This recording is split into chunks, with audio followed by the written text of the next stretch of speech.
You're about to hear the story of a man who called himself Deadpool. But this isn't the Marvel anti-hero cracking jokes while slicing bad guys in half. No, this is the sick Florida freak who strangled 2 women within hours, for the sake of killing. His name is Wade Steven Wilson, and instead of comic book glory, this bastard ended up rotting on death row. His face now bloated, a swastika inked under his eye, smirking at the camera like the worthless psycho he is. 2 women, Kristine Melton and Diane Ruiz, are dead because of him. 2 families are shattered. And this MFer, he admitted he'd do it again. That's the horror you're about to step into.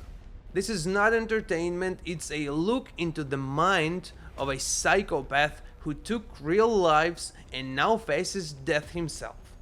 But before we get to his blood-soaked weekend in October 2019, let's take a look at who Wade Wilson was, how he grew up, and how the hell he turned into the monster that now stares at us from behind barbed wire with a Joker grin carved into his skin. Because killers like this don't come from nowhere. Wade was born on May 20th, 1994 in Florida. Not exactly the poster child for a planned family. His biological mom was 14 years old when she had him. His biological dad, just 15. You do the math.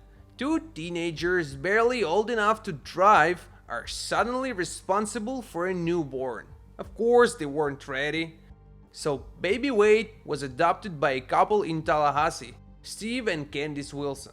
They gave him a new home, a new name, he went by Anthony growing up, and what appeared to be a decent life.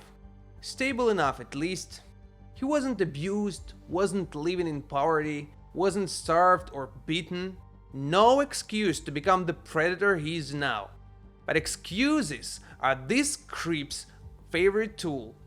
Growing up, teachers initially described him as normal. A little shy maybe, but he played sports, did okay in school, A's, B's, sometimes C's. He was even athletic. He had what many kids don't: order and consistency in his upbringing. So when did it all begin to unravel? Around 13, Wade started to change. Not the normal teenage moodiness. We're talking paranoia. He got weird, withdrawn, started using drugs, weed, pills, harder stuff later on. He stopped hanging out with friends. Doctors later said he showed signs of depression, anxiety, ADD, bipolar disorder, and antisocial personality traits. You know, the whole starter pack for a future killer. Oh, and throw schizoaffective disorder into the mix. Great combo. By his mid-teens, Wade wasn't just the quiet kid, he was unstable. He was Baker-acted, that is to say, involuntarily committed in Florida because of mental health episodes. He'd suffered multiple concussions and even had injuries from a car crash. Did those injuries scramble his brain into deranged mode? Maybe. But let's not romanticize it. Lots of people have concussions. They don't all go out strangling women. Wilson wasn't destined to be a killer because of bad luck. He chose it.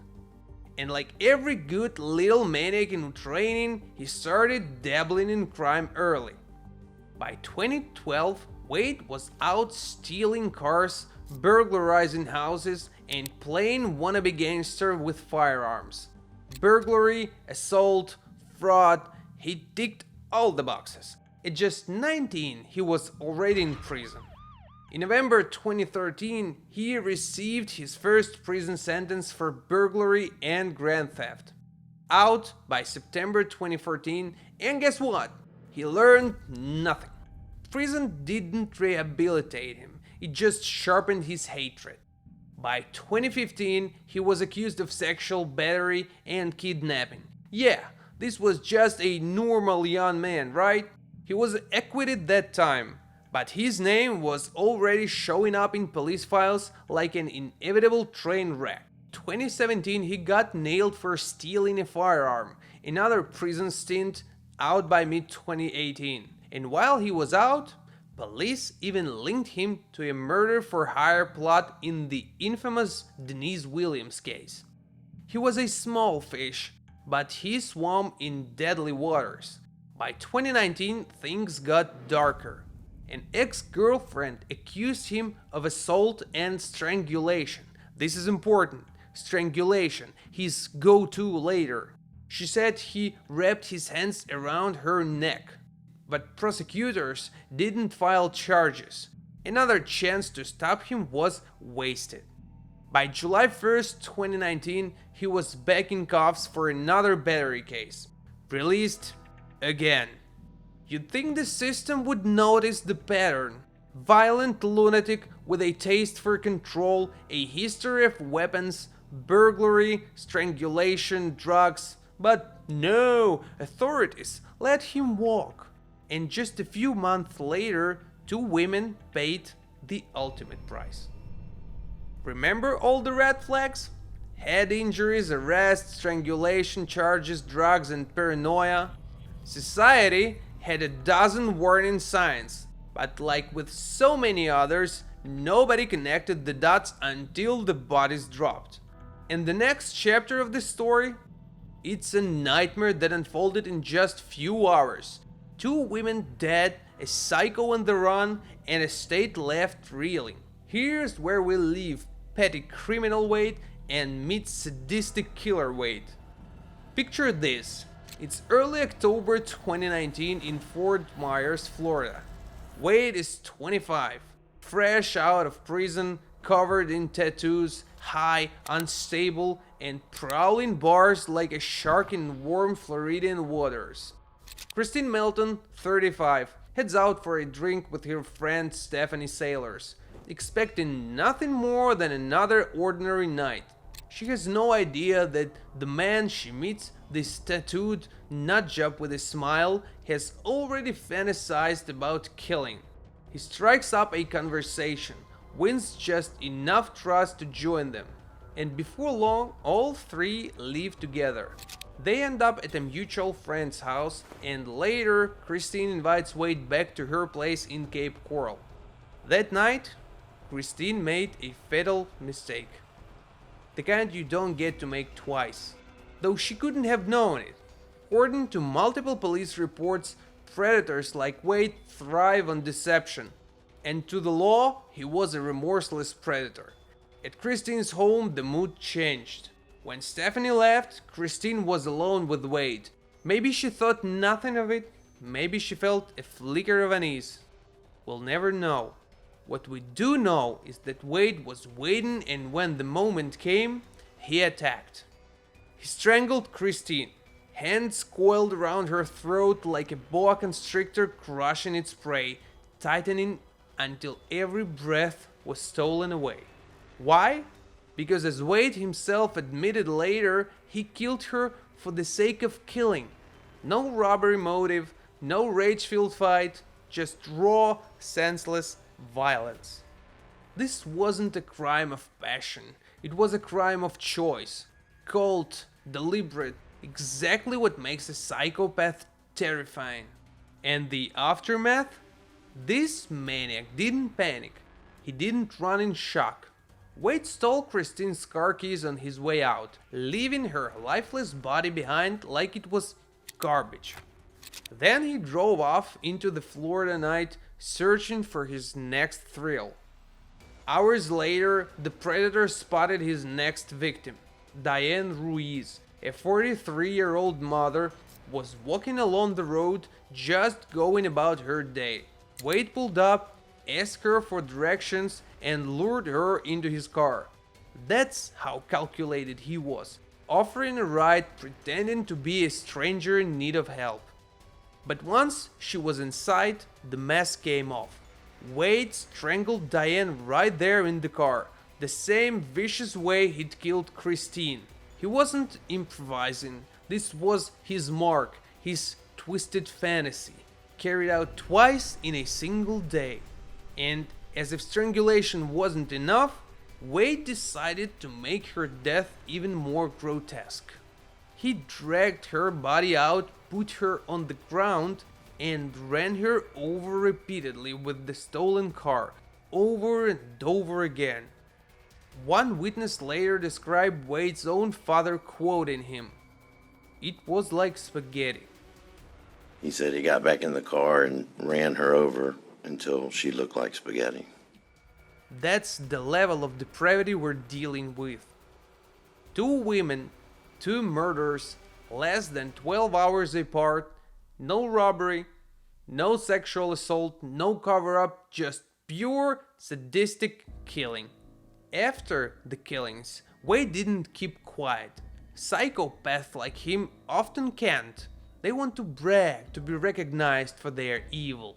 Wade called his biological father Joseph Testaseca and laid it all out. He told him straight that he strangled 2 women, ran one of them over, and the cherry on top, he said he'd do it again. Imagine being that father on the other end of the phone, hearing your son brag about murder. Testaseca did the only sane thing. He called the police. Meanwhile, Wade wasn't exactly hiding. He drove Kristine's stolen car north, eventually abandoning it and trying to flee to Ohio. But his run didn't last long. On October 8, 2019, just 2 days after the murders, police caught up with him. When cops confronted Wilson, they weren't dealing with some remorseful criminal. This wasn't a man begging for forgiveness. He was cocky, detached, and unapologetic. There was no denial. He'd already spilled the truth to his father. Why pull the brakes now? Bodycam footage later showed Wade being arrested, smirking, and even half smiling while in cuffs. Face the fucking car, man. Spread your feet. Yeah, Kick fuck you. Good on that. you, Yeah. man. Just do a little twist there. You can see in his eyes no fear, no regret. Only that blank, crazed stare stripped of anything human. And from there, the absolute unraveling of Wade's mind would play out in court, in prison, and in headlines. But here's what's so chilling. Kristine Melton and Diane Ruiz didn't die by accident. They died because a broken system let Wade Wilson roam free long enough to unleash the violence he'd been building toward for years. At this point, you might think the story is over. Killer caught, problem solved. But with this creature that you could hardly call human, the nightmare was only beginning. Because once he was locked up, this piece of trash didn't just sit quietly in his cell. He carved new tattoos into his face, a swastika, a Joker grin. He smuggled drugs and even tried to escape. Every time the cameras turned his way, he smirked like the demon he wanted to be. And then came the trial. The gruesome details laid bare, the jury's stunned reactions, the defense scrabbling in vain to save him. What still baffles me is how anyone could choose to defend him at all, let alone be paid to raise funds for his appeal. I suppose corporate greed has no limits and America apparently has no shortage of devil's advocates. But would death row shut him up? Or would Wilson find ways to keep terrorizing the world even behind bars? What happened next was a parade of horror both inside and outside the courtroom. Wilson didn't just sit quietly and wait for justice. He put on a show, the kind you'd expect from someone who branded himself after a Marvel anti-hero and styled his face after the Joker. Grand jury indicted him in November 2019. Wade faced 2 counts of first-degree murder and a handful of other charges: grand theft, motor vehicle theft, and abuse of corpse.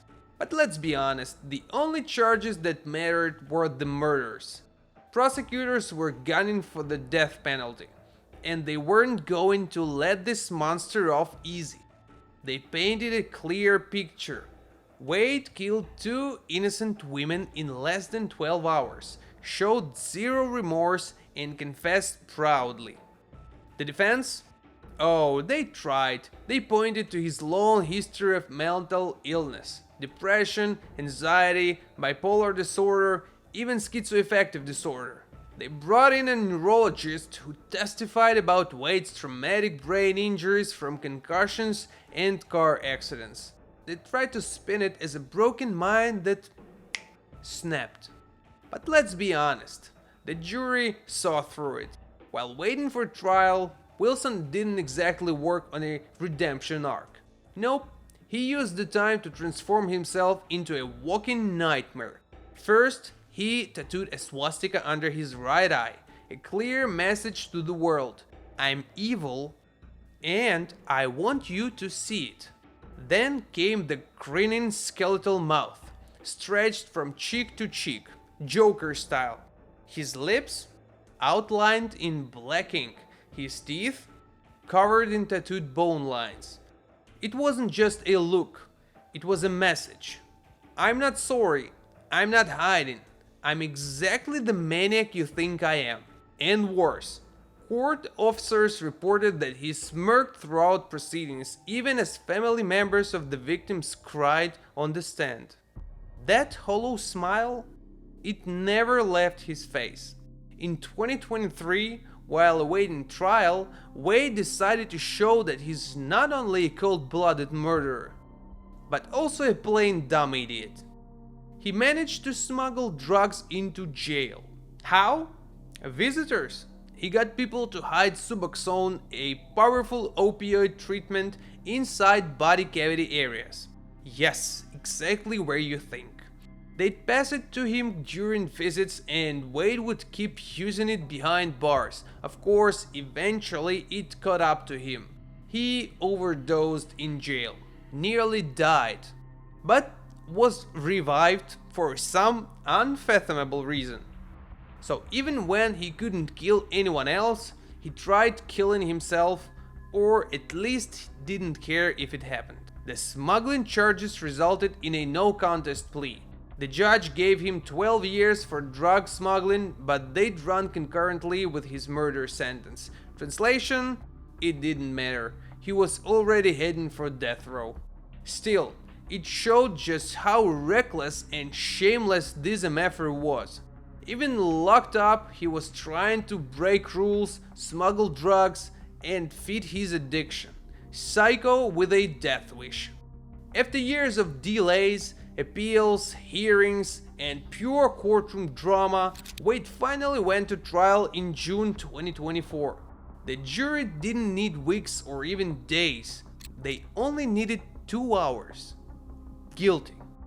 2 counts of first-degree murder, aggravated, premeditated, heinous, cruel.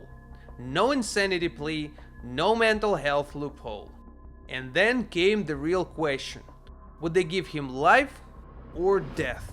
For Kristine Melton's murder, the jury voted 9-3 in favor of death.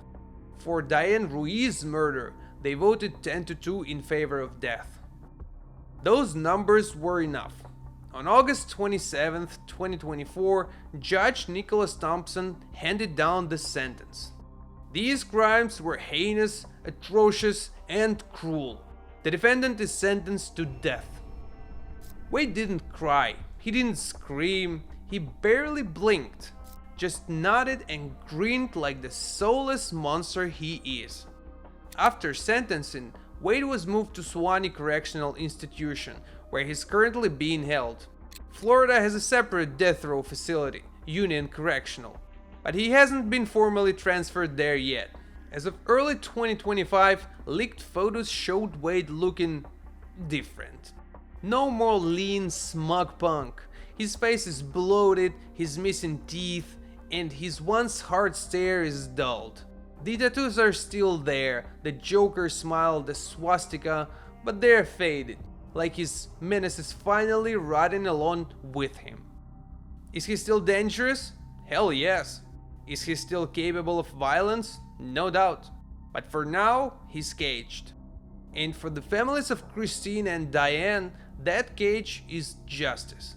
Even if it's delayed, even if it will never bring their loved ones back. You might think a death sentence means execution is around the corner, but this is Florida. Death row inmates can sit there for decades. Wade Wilson has no scheduled execution date. He'll appeal. His lawyers will try to argue brain damage, childhood trauma, and mental illness. But even if he never gets that needle, he knows what to expect. He's not Deadpool, he's not immortal, he's not even a man anymore, just a hollow shell in a cage, waiting for the end. And when that day finally comes, nobody will mourn him.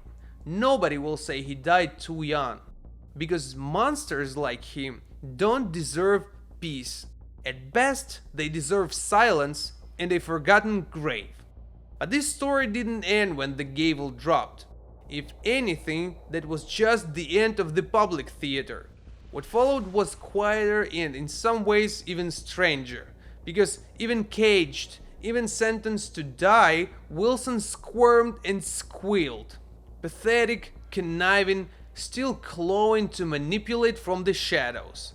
In 2025, news broke that Wilson was suing the very institutions that convicted him. His target, the Lee County Sheriff's Office and the State Attorney's Office. He's complained that they released his jail phone calls to the media, violating his privacy. Yes, this man who confessed to 2 murders, who openly bragged about killing for the sake of killing, wanted the system to respect his right to secrecy.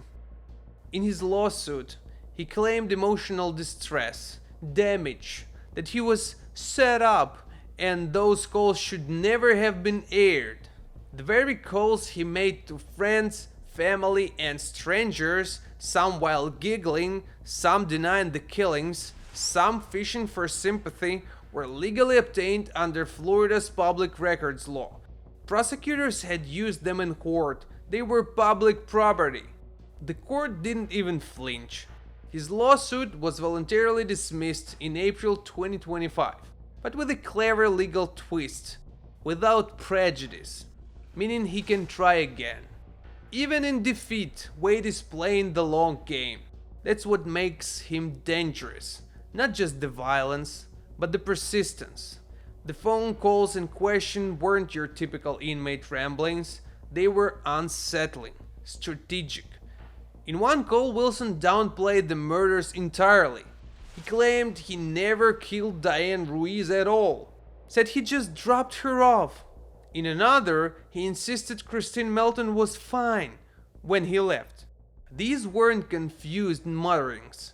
These were gaslight operations, rewriting reality. Even after his own confession to his father, even after detailed evidence and a jury conviction, he was backtracking, testing new lies. Or maybe he's just a nutcase and this is all a big pile of horseshit. In a separate call with a woman named Mila, Wilson accused her of betrayal. "You set me up," he whined.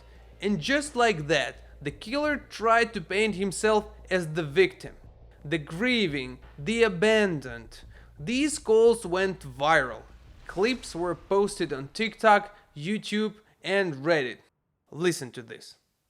So I heard that you choked her out. She didn't die. She got up and ran. You ran her over with the car. Is that how it went? That is, yeah, it is. She didn't get up and run. She didn't get up and run. That's not true. I choked her out, pushed her out of the car, and then I ran her over with the car. How did you get her in the car? She got in by herself. So she got in the car by herself. Yeah. And you took her out in the car. Uh-huh. Yeah. Pushed her out of the car. And then you ran her over. Some heard them and felt sick. Others mocked him, calling him a coward for lying. A few diehard defenders tried to spin it as a conspiracy, suggesting he was railroaded, misrepresented, or misunderstood. Really? What the actual f? But the voices of the victims' families and the facts shouted louder. He confessed. He described the bodies. He described Diane as spaghetti. These aren't the words of an innocent man, one Reddit user posted. He's trying to control the narrative from behind a wall. Classic manipulator, said another. The calls became a post-trial exhibit of Wade's real legacy. Not just violence, but manipulation in its purest, most parasitic form. What we've left with: two women are gone, two lives erased in hours. And the man responsible still breathes, still talks, and finds ways to manipulate the system through legal tricks. But there are no fans left. Even those who once entertained the mental illness defense have grown quiet. The evidence was too overwhelming. The bragging, the smirking, the deliberate cruelty, it all points to one conclusion. This wasn't a man crying for help. This was a man who took pleasure in killing. He did it because he could. He wanted to. He said so himself. Was he born evil or made that way? It's the question that lingers. Was Wade Wilson doomed from the start? Or did the system fail him until he broke beyond repair? We know he was adopted, that he was born to teenagers, that he had mental health diagnosis by age 13, that he suffered brain injuries, used drugs, lived in the margins of violence and trauma. However, many people live through those experiences, and they don't kill. They don't strangle women for fun and run them over like roadkill.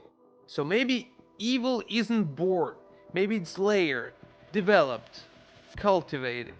Like a black mold that no one notices until it has taken over the entire house. Right now, Wade Wilson sits in Suwannee Correctional Institution, no longer viral, no longer feared, just forgotten. And maybe that's the real justice. Not execution, not fame, but silence. Rotten teeth, leaking tattoos, years with nothing but his own voice bouncing off the walls. For the families of Kristine Melton and Diane Ruiz, there is no comfort. No tidy ending to ease the pain. But maybe, just maybe, knowing he's there, rotting in a cage, forced to watch his own legacy crumble into nothing, offers them the faintest shred of solace. The world should erase individuals like him from memory. You won't remember someone. Remember Kristine Melton. Remember Diane Ruiz. They were daughters, friends, and loved ones. They mattered. If you found this story worth telling, please subscribe and drop a comment. Above all, stay aware, stay human. See you in the next story.